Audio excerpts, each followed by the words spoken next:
প্রত্যেকদিন একঘেয়েমি একই রকম টিফিন তো ভালো লাগে না, তার জন্য আমি মাঝে মাঝে বাবু স্কুলের টিফিনটা একটু নতুনত্ব কিছু করে দেওয়ার চেষ্টা করি। আজকে সেই রকমই দুটো টিফিন তোমাদের সঙ্গে শেয়ার করব, মানে স্কুল টিফিন। দেখো তোমাদের কেমন লাগে, চলো তাহলে দেখে নিই আজকে স্কুলের টিফিনে আমি কী কী দিচ্ছি। তার আগে বলি হাই, আমি Munmun, welcome back to my channel. আশা করি যেখানে আছো ভালো আছো, সুস্থ আছো। বড়টা আমার প্রণাম নেবেন, ছোটটা আমার ভালোবাসা নিয়েও। চলো স্কুলের টিফিনটায় প্রথমে যেটা আমি দিচ্ছি সেটা হচ্ছে খুব হেলদি টেস্টি একটা খাবার, যেটা আমি আমার ছেলের জন্য তৈরি করেছিলাম। তা দেখো তোমাদের কেমন লাগে। তোমাদের বাড়িতে যদি কোনো বাচ্চা থাকে, মানে 5-6 বছরেও বাচ্চা থাকে, তাকেও স্কুলের টিফিনে তোমরা দিতে পারবে।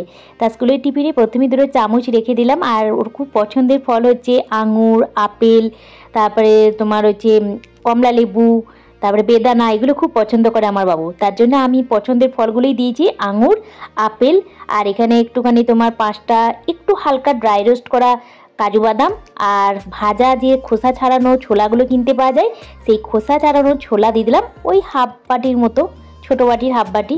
ওই ছোটো টিফিন হয়, 2বার টিফিন হয়তো আমার ছেলে স্কুলে, তাই 2বার টিফিনের জন্য আমি ফলগুলো দিয়ে দিলাম। ছোটো টিফিনটাই খেয়ে নেবে, 5 মিনিটের জন্য, তো একটু আঙুর একটু আপেল খেয়ে নেবে, তাহলেই ওর হয়ে যাবে। এবার বড় টিফিনটা হয় প্রায় 10 থেকে 15 মিনিটের জন্য। এর জন্য আমি একটা হেলদি টেস্টি কিছু বানাচ্ছি, দেখো তোমাদের কেমন লাগে। এর জন্য জল ঝরানো ছানা নিয়েছি, তোমরা এখানে গ্রেট করা পনিরও নিতে পারো। ভিজানো চিড়ে নিলাম হাফ কাপের মতো।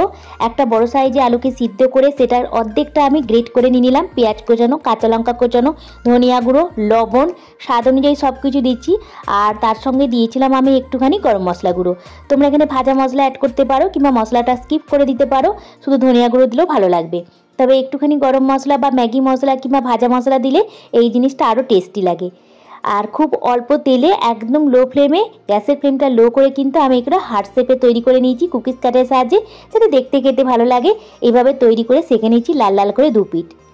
ব্যাস, ছানার কাটলেট বা পনির কাটলেট যেটাই বলো, খুব টেস্টি হয়। ঠান্ডা হলেও ভালো লাগে, গরম গরমও ভালো লাগে। অবশ্যই এটা একবার ট্রাই করে দেখতে পারো, বাচ্চা স্কুলের টিফিন কিংবা সন্ধ্যেবেলার জন্য। কেমন লাগলো অবশ্যই লিখে জানাবে।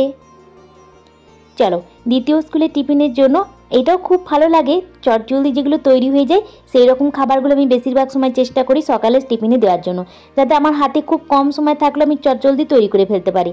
তবে কখনো কখনো না একটুখানি মাথায় রাখতে হয় যে আজকে এই টিফিনটা দেবো, তাহলে তার কিছু কিছু প্রিপারেশন আগে থেকে করে রাখি। যেমন ছানার কাটলেট যেটা বানালাম, ছানাটা আমি আগের দিন তৈরি করে ফ্রিজে রেখে দিয়েছিলাম জল ঝরিয়ে, যাতে ওর ছানার কাটলেট আমি বানাতে পারি।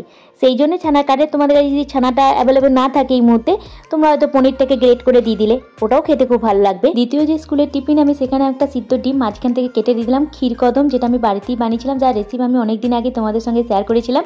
আলু ভাজা যেটা জিরে ফোড়ন, শুকনো লঙ্কা ফোড়ন দিয়ে করেছিলাম।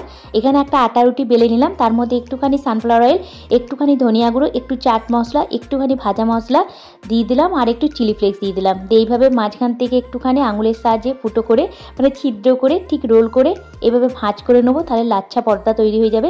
অবশ্যই এটা একবার ট্রাই করতে পারো, খুব খেতে ভালো হয়। বাচ্চা থেকে বড় সকলে কিন্তু খুব পছন্দ হবে। মাঝে মাঝে বাবুর বাবার স্কুলের টিফিনও আমি দিই, মানে হাজব্যান্ডের লাঞ্চ বক্সও দিই।